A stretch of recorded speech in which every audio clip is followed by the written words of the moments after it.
Hey everybody, it's Barbara. And today we're going to be looking at what is evidently going to be a limited edition from Integrity Toys, part of their East 59th Street collection. This is going to be Captivating Cocktails, Constance Madsen. I'll open the box up in a second, but I wanted to take a moment to appreciate the box itself. If you can notice here, this is a solid metal piece that's acting as a magnet to keep the box closed. This is in keeping with Art Deco, late 40s, late 40s, early 1950s style gift boxes and jewelry boxes that had a little pizzazz to opening them. So let's go ahead, slowly undo the latch, and reveal the beautifully designed box. A very subtle matte striping on all sides. These are not neon colors or glossy colors. This is all matte. And if you notice the accessory boxes, instead of having the accessory box at the bottom or in one unit on the side, they're here in three pieces, like you would see in a lady's armoire. The top,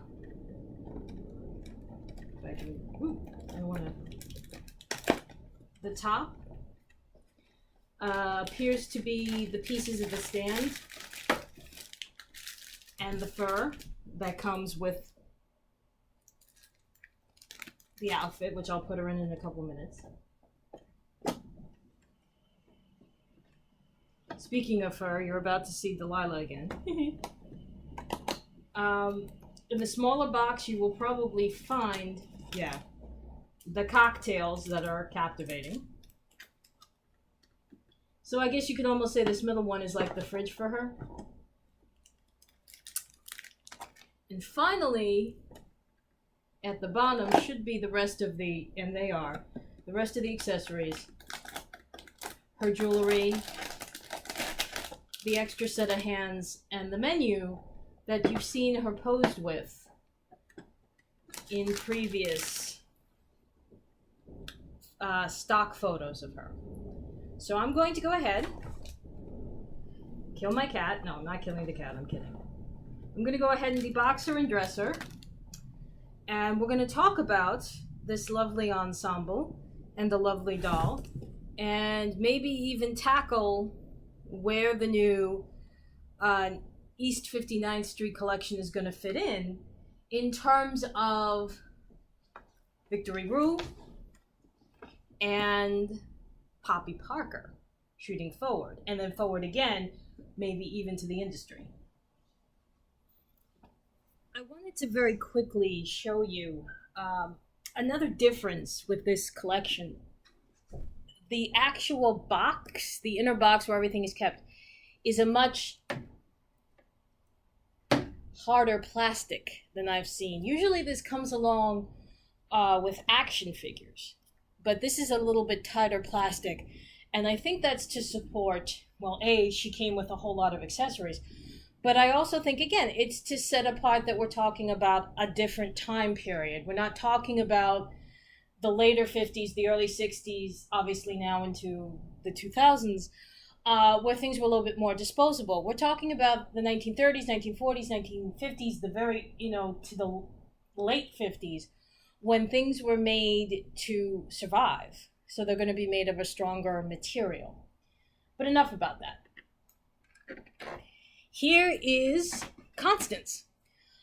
She comes with a lot of looks, so I thought I would keep her in the day look to go ahead and show off the suit and talk mostly about the ensemble until then I would talk more about the rest of the accessories when I put her in the night look. So she's obviously blonde.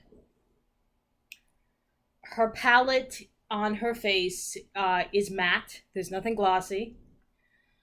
The eyes are a mixture of grays from light at the top of the lid, getting darker as you get closer to the eye. The lower lid is like a gray with an almost little touch of blue. She's brown eyes. Sorry about that. She has brown eyes.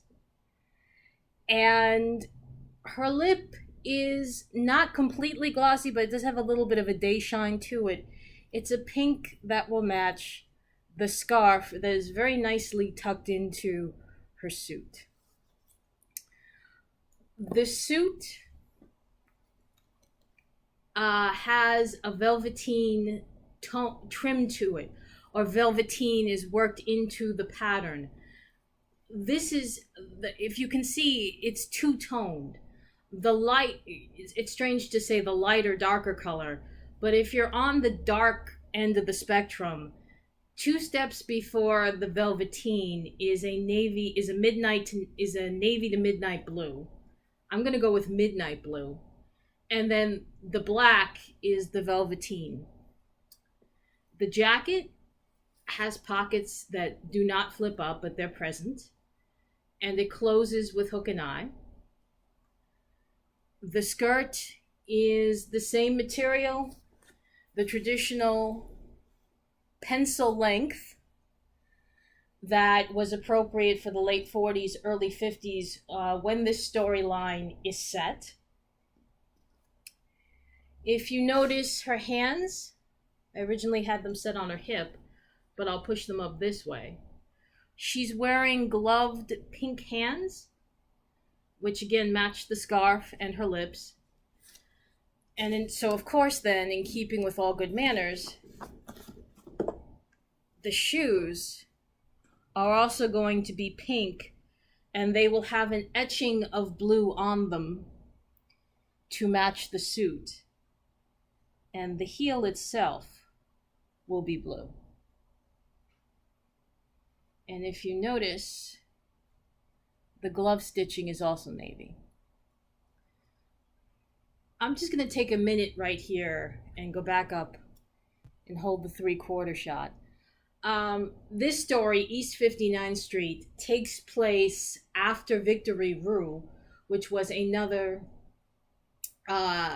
Integrity Toys collection, and I think I'm mispronouncing. I think it's Victory Rue.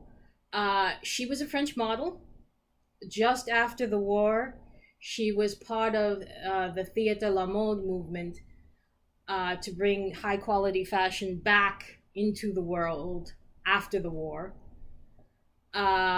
Victory is a consultant to the management company that has an office on East 59th Street. She's trying to get the models all in line. Constance is one of them. Evelyn is another, and we'll see Evelyn in a second. I strongly suspect, though I cannot prove it, that when we eventually get a little more background on Poppy, we're going to find out that Poppy is the next generation of model after Constance and Evelyn, and that in turn, Poppy's granddaughter works for some kind of incarnation of, or is somehow connected to, the East 59th Street Company. But I will explain why I think that way in a second. Because I do want to change her into the night look and talk more about why I think that way. Actually, this would probably be a good time to do this. So I'm going to drop the camera down. And I'm going to show you why I think so. These should look familiar. These were part of the accessories that came with Cabot Clark, or the style of them. Cabot Clark from the industry came with a set of makeup. The palettes were different. This is a gray palette, obviously dark to go with her outfit. So is this. But if you notice, it's the same styling, meaning somebody has passed these down generation to generation. I guess these are the lip tones. And again, of course, the applicators are included.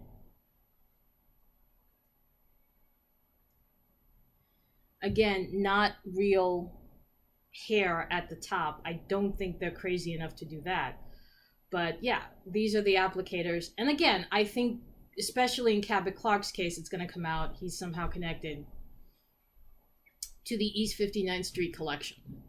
So that's this set of accessories that go with the day look. I'm going to take a minute. I'm going to change it up a little bit and show you what the night look looks like and talk to you about the rest of the accessories.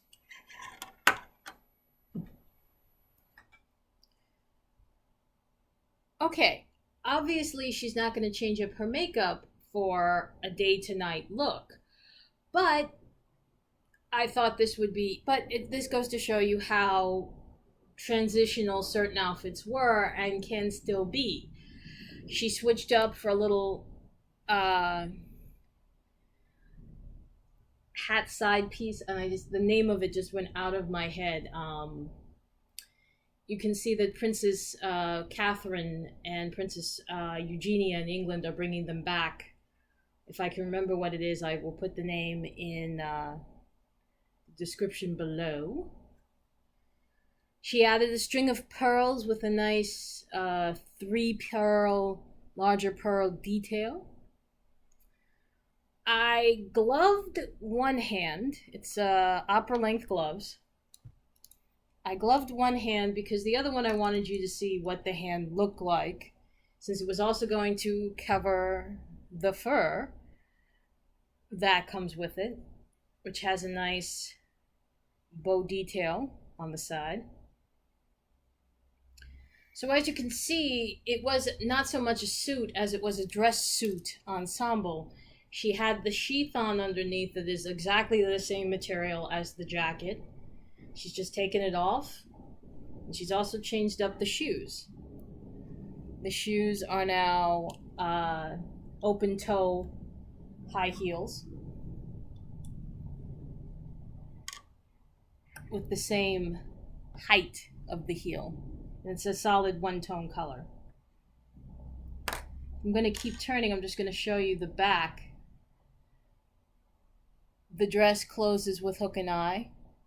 Has that little ruffle detail that the suit jacket had, which continues underneath in the sheath as well.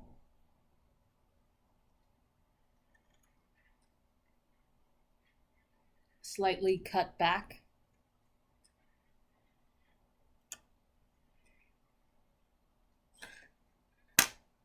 And again, in the great spirit of always take one thing off before you go out the door, I didn't tuck in, though it does come with it, the purse. It has a little button with the loop.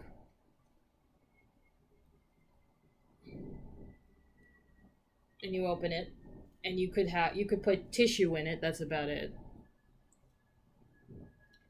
The last detail, which she is frequently photographed with in the promotional photos, is this lovely menu, written in French.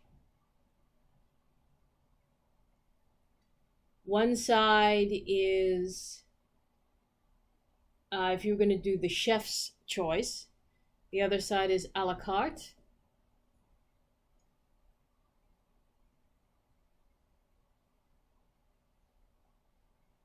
And it's very nicely done. The menu itself is on glossy stock, tied with a ribbon. The Hawthorne room, the outer part of the menu is also glossy stock, but the inner part is matte. So not that you're going to want to put anything in there, but I'm just showing you. That's it. So, and that, ladies and gentlemen, is Constance of Captivating Cocktails. You're going to see her again in a little bit in a different review. But I did just want to very quickly get this one done so I can show you the others. This is going to be interesting. Definitely a niche. Not everybody likes Poppy because not everybody's into the eras that Poppy lived in. This is going to be an even tighter niche because this is the era even before Mad Men. If you watched Mad Men, Constance and Evelyn don't live in the world of Dawn and Betty Draper. They live really more in that world of Roger Sterling, and Mr. Cooper when they were in their heyday. So just keep that in mind. I'm certainly going to keep looking into these dolls because they do come with some very elegant and classy accessories. And again, the styles from the late 40s into the 50s into the 60s, these are pieces that keep coming up and keep coming back. So even if you don't think this is your era, take a close look at the ensembles because you can see that they will fit into your collection even if it's a bit more modern. The pieces, if you mix and match them, will fit into your collection. So for me and for Constance, I will see you in my next review, and I'm going to switch over to Evelyn and her gala attire. Take care, everybody. See you soon.